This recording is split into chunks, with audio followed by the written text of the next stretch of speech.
Superstar cinema যখন হয় কি পরিমাণ বাজেট থাকে এবং দর্শক ঈদের সময়টাই, যেমন আমি যদি আপনাকে সাংবাদিক বাদ দিয়ে একজন দর্শক হিসেবে দেখি, আমজনতা, আপনি কিন্তু এই ঈদের সময়গুলোতে বউ বাচ্চা নিয়ে, ফ্যামিলি নিয়ে, গার্লফ্রেন্ড নিয়ে, বয়ফ্রেন্ড নিয়ে ছবি দেখার সময় পান, যেটা আমরা অন্য সময় পাই না।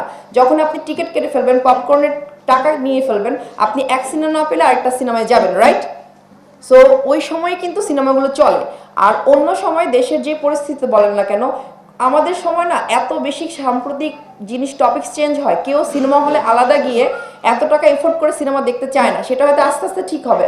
অনেকে সাম্প্রতিক সময়ে দেখেন ভালো ভালো সিনেমা রিলিজ হয়েছে, কিন্তু কতটা আসলে দর্শক গেছে, আপনি গেছেন, আমি গেছি, তাই বলে কি সিনেমাগুলো ভালো না? কিন্তু আমরা কেন ঈদে মুক্তি দিতে চাচ্ছি? ঈদের সময় সবচেয়ে বেশি দর্শক দেখে এবং আমাদের উপরে যে ইনভেস্ট করছে, আমরা যদি টাকা ফেরত না দিই পরবর্তীতে হবে না, এটা আমাদের পেশা ভাইয়া।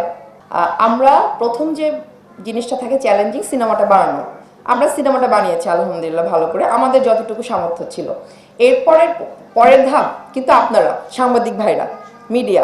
আমি এটা বিশ্বাস করি, কারণ আমার যখন প্রথম ওয়েব ফিল্ম মুনতাসির রিলিজ হয়েছিল আমাকে কেউ চিনতো না, ট্রাস্ট মি।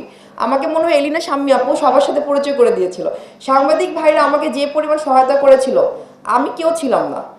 সো আমি মনে করি এই যে প্রচারের ক্ষেত্রে সাংবাদিক ভাইরা আমাকে যে পরিমাণ হেল্প করবে একটা সিনেমাকে, এটা আসলে কেউ করতে পারবে না। সাংবাদিকরা হচ্ছে আমার বানানো শেষ, এরপর সাংবাদিকদের উপর, আপনাদের উপর আমি ছেড়ে দিলাম, এরপরে ওনাদের আফটার দ্যাট দর্শক।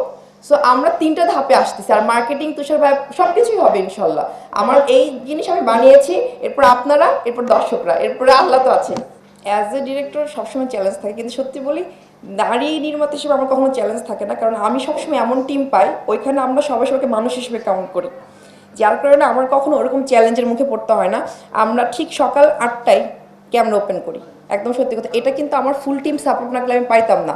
আর চ্যালেঞ্জ তো থাকবেই সব প্রফেশনে, মানে আমরা নারী নির্মাতা, নারী সাংবাদিক, নারী চিকিৎসক এটা আলাদা করি, এটা নর্মাল ম্যাসের জন্য, কিন্তু আসলে কিন্তু তা না, সবার চ্যালেঞ্জ থাকে। কিন্তু ওরকম আলাদা করে আমি বানায় বানায় বলবো না যে আমাকে এই করেছে ওই করেছে, একটা মিথ্যা বলা হবে। আমি আল্লাহর রহমতে অন্যরকম চ্যালেঞ্জের মুখোমুখি হইনি, কখনো হইনি। আমার কাজ হচ্ছে কাজ করে, আমি কাজই করে যাচ্ছি।